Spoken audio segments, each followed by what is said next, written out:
ये कहानी एक अलग ही दुनिया की है, जहाँ चार ऐसी नेशन इन इको में रहती हैं जिनके पास अपनी अपनी सुपर पावर्स हैं। इनमें से एक है एयर बेंडर्स, जिनके पास हवा को कंट्रोल करने की ताकत है। दूसरी फायर बेंडर्स, जो कहीं भी आग लगाकर उसे कंट्रोल कर सकते हैं। फिर वाटर बेंडर्स, जो कि पानी को कंट्रोल कर सकते हैं। और आखिर में अर्थ बेंडर्स, जिनके पास जमीन और उसकी मिट्टी को कंट्रोल करने की ताकत है। ये सभी लोग अपनी ताकतों का इस्तेमाल करते हुए लड़ना पड़े, इस दुनिया में जंग ना हो जाए, इनके लिए अवतार यानी एक ऐसे इंसान का होना जरूरी है जिसके पास हवा, पानी, आग और जमीन चारों एलिमेंट्स को एक साथ कंट्रोल करने की सुपर पावर हो। पता चला है कि फायर बेंडर्स ने अब इस दुनिया में हुकूमत करने की ठानी है और इसीलिए वो बाकी सभी बेंडर्स को मार रही है। इस जंग को रोकेगा अवतार एंग, जो कि इस वक्त एक एयर बेंडर है। उसे उसके मास्टर एयर बेंडिंग के लिए ट्रेन करते हैं, पर अभी तक एंग अपने अवतार होने की सच्चाई नहीं जानता। इसीलिए बाकी एयर बेंडर्स एंग के मास्टर पर गुस्सा हो रही है कि एंग को अपनी अवतार वाली ट्रेनिंग शुरू कर देनी चाहिए, क्योंकि अब फायर बेंडर्स उन लोगों के इलाके में घुसकर उन्हें मारना चाह रहे थे। मास्टर भी सही वक्त देखकर एंग को उसके अवतार होने की सच्चाई बताते हैं और कहते हैं कि तुम्हें जल्द ही ट्रेनिंग पूरी करके फायर बेंडर्स की तरफ से होने वाले इस जुल्म को रोकना होगा। एंग, जो कि बस 12 साल का था, ये सारी बातें समझ नहीं पाता। इतनी बड़ी जिम्मेदारी से घबराते हुए वो मास्टर से कहता है कि मैं अवतार नहीं बनना चाहता। इन सब चीजों ने उसका मूड भी ऑफ कर दिया था, जिसे ठीक करने के लिए वो अपने पेट से बातें करता है और उसके साथ उड़कर सैर पे चला जाता है, जबकि उसके पीछे पीछे उसके इलाके में आग का हमला हो चुका था। फायर बेंडर्स ने एयर बेंडर्स के पूरे ही टेम्पल को थोड़े ही टाइम में तबाह कर दिया था। वो लोग सभी एयर बेंडर्स के साथ ही एंग के मास्टर को भी मार चुके थे और जो बचा था वो सिर्फ एंग ही था, जो अपने पेट के साथ सैर पे निकला था। पर तूफान की लपेट में आकर वो पानी में गिरता है। इससे पहले कि वो पानी में डूब जाता, हमें दिखाया जाता है कि उसकी अवतार की ताकतें जागी हैं। उसके सर में बने टैटू से तेज रोशनी निकली थी। इस सीन के बाद कहानी में पूरे 100 साल गुजर जाते हैं और अचानक एक बर्फीले पहाड़ में से तेज रोशनी निकलने के साथ एक बड़े धमाके की तरह वो पहाड़ फट जाता है, जिसमें से अब एंग निकला था। ये वाटर बेंडर्स का इलाका था, जहाँ कटारा नामी वाटर बेंडर अपने भाई के साथ ट्रेनिंग कर रही थी।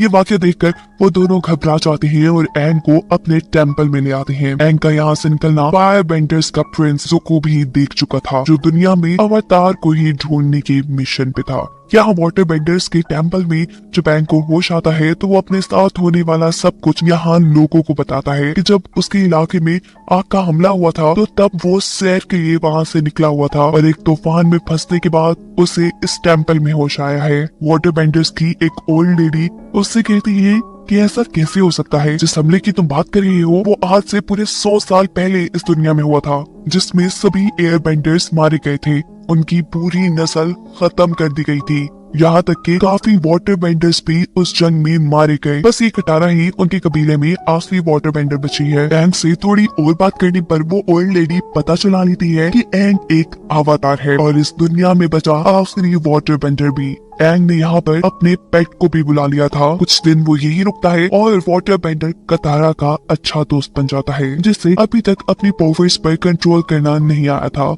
एंग उसे अपनी सोल और इमोशंस पर कंट्रोल करते हुए फोकस करने की स्किल बताता है, जिसकी मदद से अब वो अच्छे से वाटर बेंडिंग कर पा रही है। दूसरी तरफ फायर बेंडर्स का प्रिंस ज़ुको अपने अंकल के साथ मिलकर अवतार एंग को पकड़ने के लिए वाटर बेंडर्स के विलेज में आता है और गाँव वालों से जब शराफत के साथ एंग को उसके हवाले करने का कहता है तो उसे बचाने के लिए कटारा का भाई ज़ुको को लड़ने का चैलेंज दे देता है। ज़ुको एक ट्रेंड फायर बेंडर था, जबकि उसके सामने एक आम इंसान जिससे वो बड़ी आसानी से हरा चुका था। इससे पहले कि वो अपने सामने वाले लड़के को मार देता, लड़ाई खत्म करने के लिए एंग सामने आता है और उनके साथ चला जाता है।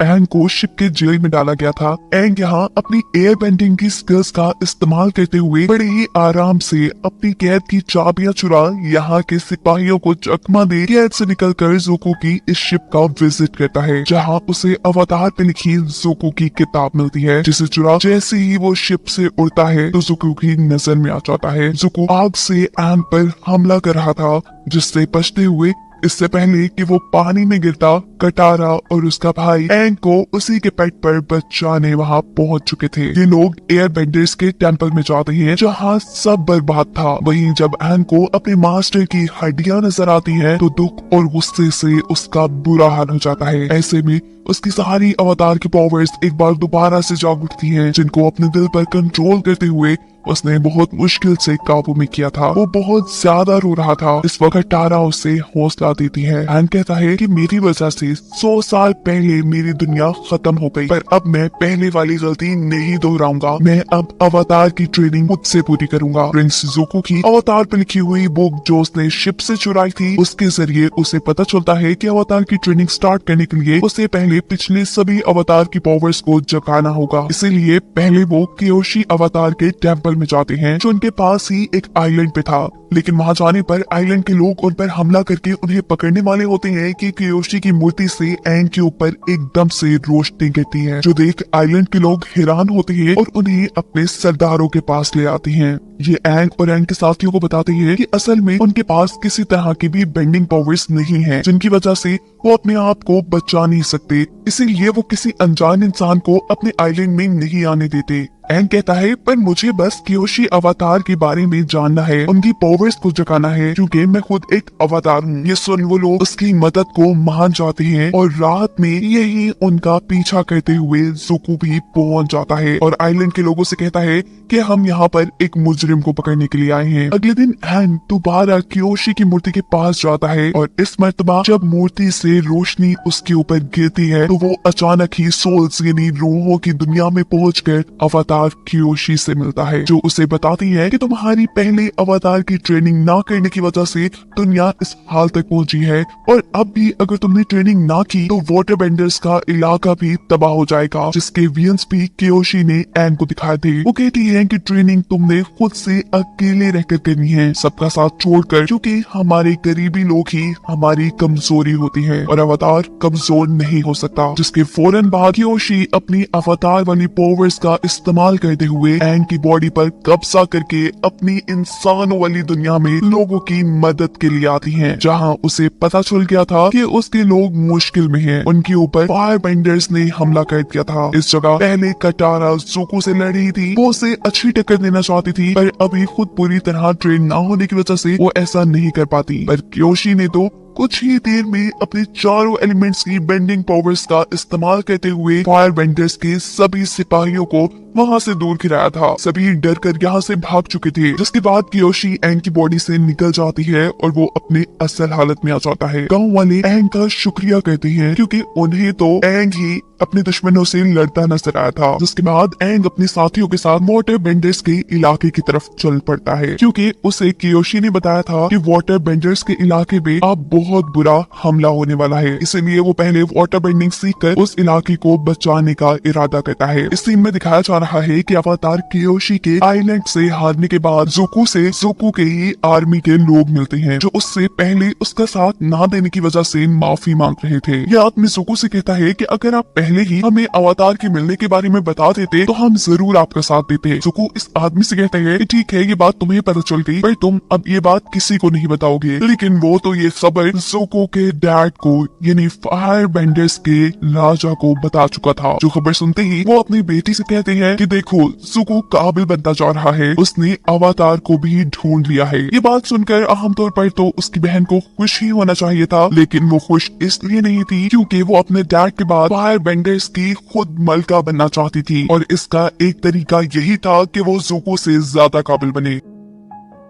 जहाँ वाटर बेंडर्स के इलाके की तरफ उड़ते हुए एंग को अपने ही जैसा एक एयर बेंडर मिलता है, जो हवा में उड़ रहा था। एंग फौरन ही उसका पीछा करते हुए एक ऐसे शहर में आता है जहाँ सभी अर्थ बेंडर्स रहते थे, जो जमीन, पत्थरों और जमीन की मिट्टी को कंट्रोल कर सकते थे। एंग बेचारा ये देखकर थोड़ा उदास हो जाता है कि उसे जो बच्चा उड़ता हुआ दिखाई दिया था वो कोई एयर बेंडर नहीं था, बल्कि एक साइंटिस्ट का बेटा था और अपने डैड के दिए एक गैजेट की मदद से उड़ पा रहा था। ये लोग उस साइंटिस्ट से भी मिलते हैं, जो उन्हें बताता है कि फायर बेंडर्स अक्सर यहाँ पर आग के धमाके करते रहते हैं, जिनसे बचने के लिए उसने काफी सारी इन्वेंशंस की हैं। साथ ही उसने बादशाह के लिए बहुत से हथियार भी बनाए थे। साइंटिस्ट का बेटा एंग से कहता है कि तुम तो एक एयर बेंडर हो ना, तुम हमारी मदद कर सकते हो। दूसरी तरफ इसी बच्चे के उड़ने होने की खबर फायर बेंडर्स को भी पता चलती है कि अर्थ बेंडर्स के एक इलाके में उड़ता हुआ लड़का दिखाई दिया है। जरूर वो एक एयर बेंडर होगा। फायर बेंडर्स का प्रिंस ज़ुको इस बार भी अकेले अपने अंकल के साथ इस अर्थ बेंडर्स के शहर में आने का डिसाइड करता है और इसी शहर में कटारा एक ऐसे लड़के का पता चलाती है जो फायर बेंडर्स के लिए जासूसी कर रहा था, और जब वो अपने साथी के साथ उनका पीछा करती है तो उन्हीं के हाथों पकड़ी जाती है। ये सभी फायर बेंडर्स मिलकर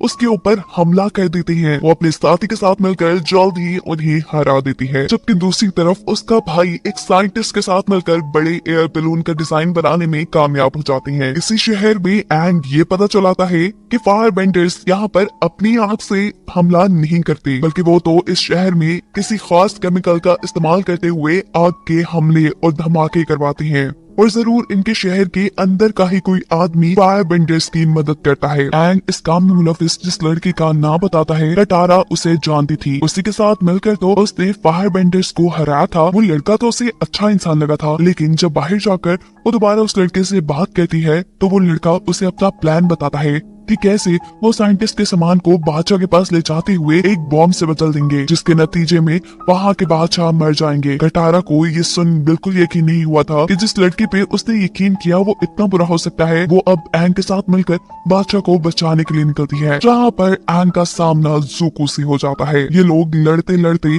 शहर की तरफ आ जाते हैं। ज़ुको जब अपनी फायर से एंग पर हमला करता है तो यहाँ शहर में आग लग जाती है, जिससे एंग अपनी एयर बेंडिंग स्किल्स की मदद से बुझाने में लग चुका था। अर्थ बेंडर्स को भी यहाँ फायर बेंडर के आने का जब पता चलता है तो उनके सिपाही फायर बेंडर को पकड़ने के लिए आ जाते हैं, और तब ज़ुको के अंकल इन सभी सिपाहियों के सामने अपनी फायर बेंडिंग की स्किल्स दिखाते हैं, ताकि इन सबका ध्यान प्रिंस ज़ुको की तरफ जाए ही ना, जिसके नतीजे में अंकल और एंग दोनों ही पकड़े जाते हैं। इसी दौरान फायर बेंडर्स का जब एक साथी बादशाह को मरवाने के लिए बम वाले एक बॉक्स के ऊपर आग से जले एक तीर से हमला करने वाला होता है, तो कटारा अपनी वाटर बेंडिंग स्किल्स का इस्तेमाल करते हुए उस तीर को बुझाकर बादशाह की जान बचा लेती है। यहाँ कटारा का भाई साइंटिस्ट से पूछता है कि तुम बादशाह के खिलाफ ही काम क्यों कर रही हो, जिस पर वो जवाब देता है कि ये करना मेरी मजबूरी है। फायर बेंडर्स ने मेरे बेटे को मारने की धमकी दी हुई है। कटारा एंग से कहती है कि सारी बातें छोड़ो, हमें एंग को बचाने के लिए महल में जाना होगा,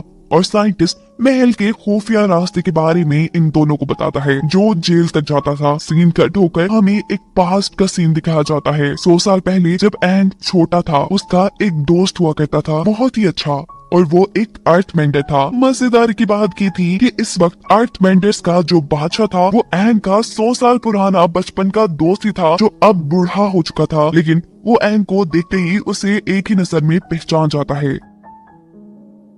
यहाँ कटारा और उसका भाई जो एंग को बचाने के लिए एक खुफिया रास्ते से महल की जेल की तरफ जा रहे थे, उनके रास्ते में एक खुफिया टनल आ जाती है, जिसके बाहर उन्हें एक आदमी भी मिला था, जिसने उन्हें बताया था कि तुम इस रास्ते को अपने प्यार से ही पार कर सकते हो। लेकिन ये दोनों बहन भाई जो एक दूसरे पर इतबार नहीं करते थे, इस टनल में खो जाते हैं। बहुत ही मुश्किल से जब ये लोग आगे बढ़ रहे होते हैं तो इनका सामना एक मॉन्स्टर से हो जाता है।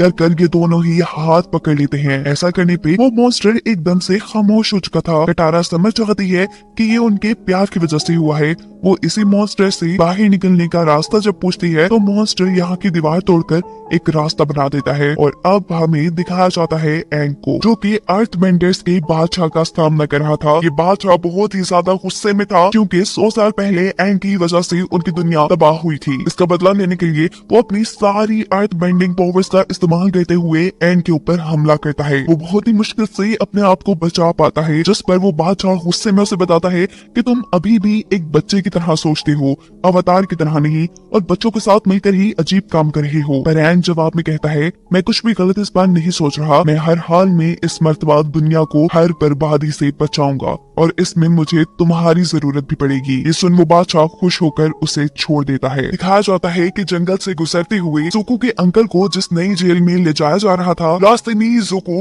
अर्थ बेंडर्स के सिपाहियों पर हमला करके अपने अंकल को छुड़वा लेता है, और हमें पास्ट का एक सीन दिखाया जाता है जिसमें हमें ज़ुको और उसके अंकल के रिलेशन के बारे में पता चलता है। जुको ने उनका एक बेटे की तरह ख्याल रखा और जब जुको को अपने फादर की तरफ से अवतार को ढूंढ लाने तक उनके इलाके में ना आने की सजा दी, तो तब अंकल ने उसके साथ आने का फैसला किया और तब से अब तक ये लोग साथ थे। ये दोनों मिलकर सभी सिपाहियों को अपनी फायर बेंडिंग स्किल से मार गिराते हैं, जबकि दूसरी तरफ हमें दिखाया जाता है कि एंग और कटारा दोबारा वाटर बेंडर्स के इलाके के लिए निकल चुके हैं। यहाँ पर एंग कटारा से कहता है कि तुमने जल्द ही वाटर बेंडिंग काफी अच्छे से सीख ली है, जिसका जवाब कटारा देती है कि मैं अपनी वाटर बेंडिंग स्किल्स को अपनी दादों की किताब की मदद से बढ़ा रही थी। इन्हीं बातों के दौरान रास्ते में जंगल के अंदर उन्हें आग लगी दिखाई देती है। जब ये लोग वहाँ उतरकर चेक करते हैं तो यहाँ एक छोटा सा गांव था। एक आदमी एंग को बताता है कि पहले कुछ यहाँ पे मॉन्स्टर्स थे जो इंसानों को गायब कर लिया करते थे और फिर फायर बेंडर्स ने भी यहाँ पर हमला करके हमारे इस इलाके को तबाह कर दिया।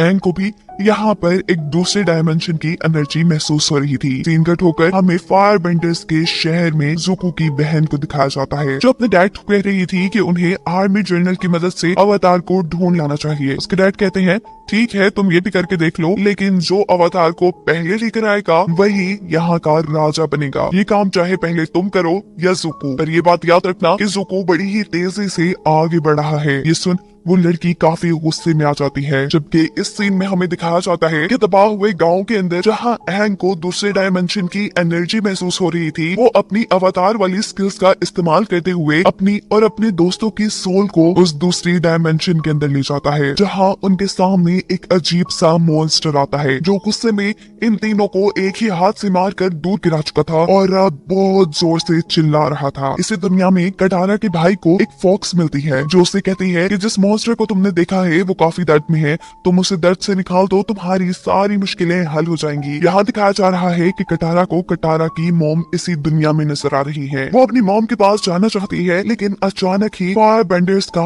उनके ऊपर हमला हो जाता है, जिनसे बचाने के लिए कटारा की मॉम कटारा को एक जगह पर छुपा देती है और फिर फायर बेंडर्स उसकी आंखों के सामने उसकी मॉम को जलाकर मार देते हैं। ये उसकी बचपन की यादें थी जिनमें वो पूरी तरह खो चुकी थी कि अचानक एक नया मॉन्स्टर उसके सामने आकर उसे कैद कर लेता है। इस दुनिया में कटारा के भाई को भी कुछ ख्याल आती है, जहाँ उसके फादर और उसके अंकल आपस में बातें कर रहे हैं कि ये लड़का किसी काम का नहीं है, वो कोई मास्टर नहीं बन सकता। ये बातें उसे दुख देती है, वो भी इन ख्यालों में खो जाता है और अचानक वो मॉन्स्टर जिसने कटारा को कैद किया था वो उसके भाई को भी कैद कर लेता है। अब तो एंग को भी इस दुनिया में अपना एयर बेंडर्स का टेम्पल नजर आ रहा था, लेकिन वो एक ही सेकंड में समझ आता है कि ऐसा नहीं हो सकता, ये कोई एलुयन है। वो अपना पूरा फोकस लगाता है और देखता है कि यहाँ पे असल में है क्या, और उसे यहाँ एक मॉन्स्टर दिखाई देता है जो उससे कहता है कि तुम कई साल बाद ऐसे इंसान मेरे सामने आए हो जो मेरे भरम से बच गए, वरना जो मेरे भरम में आता है उसे मैं कैद कर लेता हूँ। मैं जान चुका हूँ कि तुम एक अवतार हो, मैं पहले भी बहुत से अवतार से लड़ चुका हूँ। वो उससे पूछता है कि क्या तुम मेरी कोई चीज लेकर आए हो? एंग कहता है नहीं, मैं तो अपने दोस्तों को बचाने के लिए यहाँ आया हूँ। ये कहते ही उसके और मॉन्स्टर के दरमियान में लड़ाई शुरू हो जाती है, पर एंग जो यहाँ पे एक सोल था अपनी ताकतों का इस्तेमाल नहीं कर पा रहा था,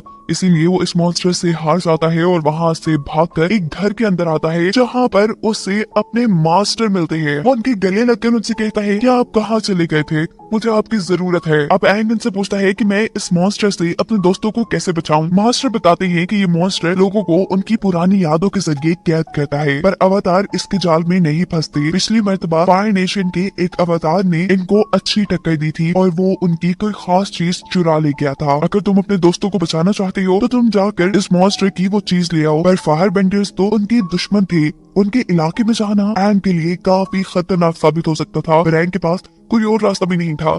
इसीलिए वो अब जल्दी से इस सोल की दुनिया से असल दुनिया में वापस आता है और फायर बेंडर्स के इलाके की तरफ बढ़ जाता है। यहाँ पर एक आदमी, एक फायर बेंडर जिसे लगता था कि चारों किस्म के बेंडर्स के दरमियान में अमन होना चाहिए, वो एंग की मदद के लिए मान जाता है और एंग को अपने अवतार वाले टेम्पल में लेकर आता है, जहाँ अवतार की जमा की हुई काफी सारी चीजें थी। पर एंग को अब ये समझ नहीं आ रहा था कि इसमें से मॉन्स्टर की अहम चीज क्या होगी। इससे पहले कि वो यहाँ से कुछ उठाता, यहाँ पर दूसरे फायर बेंडर्स एंग को पकड़ने के लिए आ जाते हैं। अच्छा फायर बेंडर एंग से कहता है कि तुम अपना काम करो, इनको मैं खुद संभाल लूंगा। वो उन फायर बेंडर्स को संभालने की कोशिश में लग जाता है, जबकि एंग अपनी अवतार वाली पावर्स का इस्तेमाल करते हुए फायर बेंडर्स के अवतार से मिलता है, जो उसे बताते हैं कि मेरे पास उस मॉन्स्टर की माँ की मूर्ति है। वो अब असल दुनिया में वापस आकर जल्दी से वो मूर्ति उठाकर मॉन्स्टर के पास जाने ही वाला था कि यहाँ एक और मॉन्स्टर एंग के ऊपर हमला कर देता है। ये मॉन्स्टर एक बाउंटी हंटर का था जिसे ज़ुको और उसके अंकल ने अवतार को पकड़ने के लिए हायर किया था। ऐसे एंग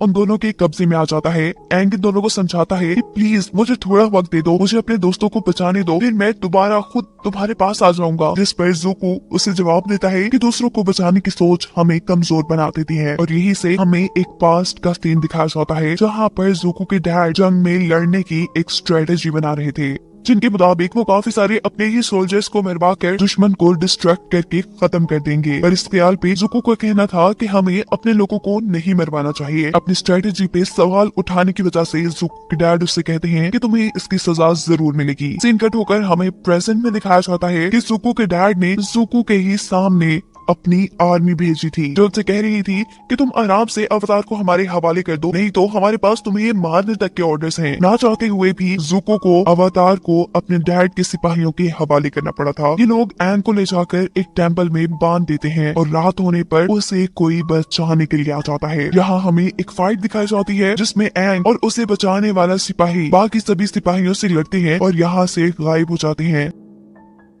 एंग देखता है कि उसे बचाने वाला और कोई नहीं बल्कि ज़ुको ही था। वो ये देखकर हैरान भी होता है और ज़ुको से कहता है कि तुम काफी अच्छे हो, तुमने मेरी मदद की, हालांकि तुम मेरे दुश्मन थे और तुम्हारी अवतार पर लिखी हुई किताब वो भी बहुत शानदार है, तुम बहुत सही हो। ज़ुको कहता है पागल मत बनो, मैं अभी भी तुम्हारा दुश्मन हूँ और किसी भी हाल में तुम्हें खुद पकड़कर अपने इलाके में जाना चाहता हूँ। ये बात कहते ही वो एंग के ऊपर हमला कर देता है और दोनों एक दूसरे से लड़ने लग जाते हैं। एंग उसके हमले का मुकाबला करते हुए उसी को गिरा देता है और उससे कहता है कि मुझे लगता है कि तुम्हारे चेहरे के साथ साथ तुम्हारे दिल पे भी एक गहरी चोट है। और इस कहानी को जानने के लिए हमें पास्ट में दिखाया जाता है कि ज़ुको के डैड ज़ुको से लड़ रहे हैं। ज़ुको उन्हें अच्छी टक्कर देता है लेकिन चाहकर भी उन्हें मार नहीं पाता, जिस पर उसके डैड उसे कहते हैं कि दूसरों को बचाने की चाह हमें कमजोर बना देती है। ज़ुको ने अपने डैड को ना मारकर अपने आप को कमजोर साबित कर दिया था और इससे पहले भी उसने अपनी डैड की बनाई एक स्ट्रेटेजी पे सवाल उठाया था। इन दोनों चीजों की सजा उसके डैड उसकी एक आंख जला कर देते हैं। सीन कट होकर दोबारा प्रेजेंट भी शिफ्ट होता है जहाँ एंग ज़ुको को एक बोट में बिठाकर उसे वहाँ से ये कहते हुए भेज देता है कि मैं अपने दोस्तों को बचाने के बाद तुमसे जरूर मिलूंगा। ज़ुको उसके ऊपर आग से हमला करता है जिसका एंग के ऊपर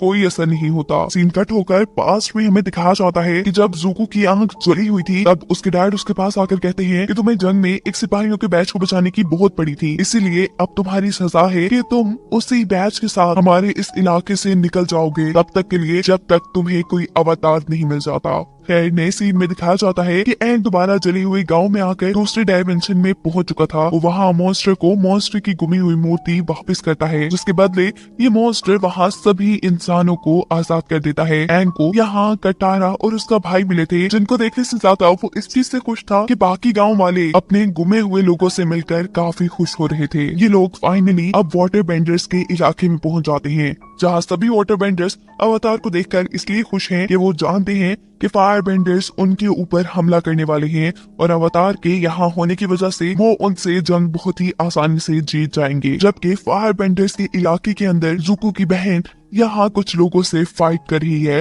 अपनी फायर बेंडिंग स्किल्स के जरिए और उसके डैड उसकी स्किल्स को देखकर कहते हैं कि नहीं तुम तो बहुत स्लो, बहुत बेकार हो। ये सुन उस लड़की को गुस्सा आ जाता है और वो अपने दोस्तों से कहती है कि मैं सब जानती हूँ, ये मेरे डैड की चाल है। वो असल में मुझे बादशाह बनाना ही नहीं चाहते, वो चाहते हैं कि उनका बेटा ज़ुको ही बादशाह बने, लेकिन मैं उससे ज्यादा काबिल हूँ और मैं ये बात प्रूव करके रहूंगी। वाटर बेंडर्स के इलाके में जब बड़े वाटर बेंडर्स एंग से बात करते हुए जंग की स्ट्रेटेजी बनाने का सोचते हैं तो एंग उन्हें कहता है कि मैं अभी इन चीजों के लिए काफी छोटा हूँ और अभी तक अपने दोस्तों की मदद लेता हूँ। तो ये सुन वो गुस्सा हो जाते हैं और उससे कहते हैं कि तुम कैसे अवतार हो, एक बेकार अवतार जो अपने कामों में अपने दोस्तों की मदद लेता है। हालांकि अवतार में इतनी ताकत होनी चाहिए कि वो किसी भी मुसीबत का अकेले में मुकाबला कर सके। एंग बेचारा ये सब सुन उदास हो चुका था। यहाँ कटारा जो कि एक अच्छी फायर बेंडर थी, वो जब यहाँ के लोगों से मिलती है तो उसे पता चलता है कि यहाँ की औरतें तो जंग में हिस्सा ही नहीं लेती, बल्कि वो अपनी वाटर बेंडिंग स्किल लोगों की सेहत को ठीक करने के लिए इस्तेमाल करती हैं। और ये बात कटारा को काफी गलत लगती है। यहीं पर एंग अब एक नए अवतार से मिलता है उनकी पावर्स को एक्टिवेट करने के लिए और ये अवतार एंग से कहते हैं कि तुम मेरी वाली ही गलती कर रहे हो, मैंने भी अपने लोगों को छोड़कर सोल्स की दुनिया में लोगों की मदद करना शुरू की थी और इसी वजह से लोग अभी तक मेरी इज्जत नहीं करते और यही सब तुम्हारे साथ भी हो रहा है। है तुम्हें अपने दोस्तों को छोड़कर अपनी ट्रेनिंग पर ध्यान देना चाहिए। इन्हीं वाटर बेंडर्स के इलाके के अंदर कटारा के भाई को एक लड़की मिलती है सफेद बालों वाली, जिससे मिलकर उसे लगता है कि वो पहले उससे मिला हुआ है। अचानक उसे याद आता है कि ये लड़की उसे सोल की दुनिया में मिली थी, उस फॉक्स की शक्ल में जिसने उसे मॉन्स्टर की मदद करने को कहा था। पर ये कितना अजीब था कि एक लड़की सोल्स की दुनिया में भी हो और असल दुनिया में भी। तब ये लड़की उसे बताती है कि असल में बचपन में मैं बहुत बीमार रहती थी, इसीलिए मेरे डैड ने चांद की रूह से मदद मांगी, जिस चांद की मदद से ही हम लोग वाटर बेंडिंग कर सकते हैं। चांद की रूह ने मुझे अपनी रूह का थोड़ा सा हिस्सा दे दिया, जिसकी वजह से आज मैं जिंदा भी हूँ और किसी भी वक्त इस इंसानों की दुनिया से सोल्स की दुनिया में भी जा सकती हूँ।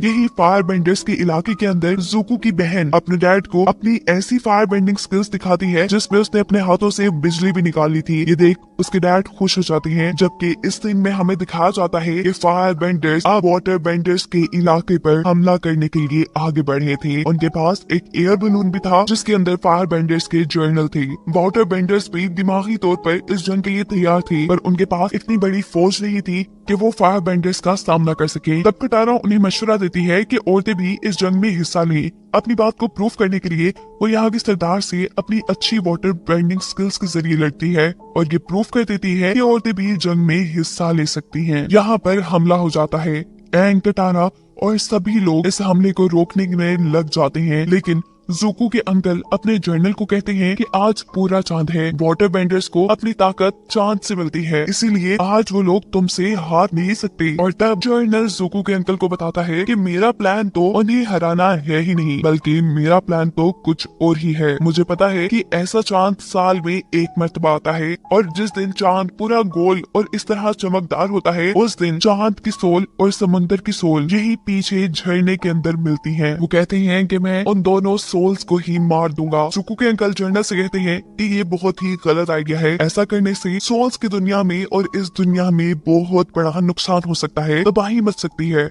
लेकिन वो जर्नल कहता है कि मुझे इस चीज की कोई परवाह नहीं। वो अब झील के पास पहुंच जाता है चांद की रूह को ढूंढने के लिए, जबकि दूसरी तरफ ज़ुको एंग को पकड़ने के लिए यहाँ पे आ चुका है, जिससे कटारा अब लड़ रही है। और इस मर्तबा कटारा अपनी वाटर बेंडिंग की स्किल से बहुत ही आसानी से ज़ुको को अपनी कैद में कैद कर चुकी थी। यहीं पर वो जर्नल चांद की रूह को मारने लगता है। ज़ुको के अंकल उसे कहते हैं कि चांद की रूह की ताकत काफी ज्यादा होती है, एक अवतार से भी ज्यादा, तुम उसे नहीं मार पाओगे। लेकिन वो जर्नल वाटर बेंडर्स को खत्म करने के लिए चांद की रूह को पकड़ लेता है। ऐसे में चांद एकदम से लाल हो चुका था, जिसके बाद वो आदमी चांद की रूह को अपने जादुई खंजर से मार भी देता है और ऐसे चांद बिल्कुल काला पड़ जाता है। चांद के खत्म होने से वाटर बेंडर्स की ताकत भी खत्म हो जाती है। फायर बेंडर्स ताकतवर हो जाते हैं और वो हमला करके इनके इलाके को खत्म करने लगते हैं। यहाँ तक के वाटर बेंडर्स का टेम्पल भी टूट जाता है। ये बिल्कुल वही सीन है जो कियोशी ने एंग के वीएन में दिखाया था। एंग यहाँ के लोगों को बचाना चाहता था, लेकिन तभी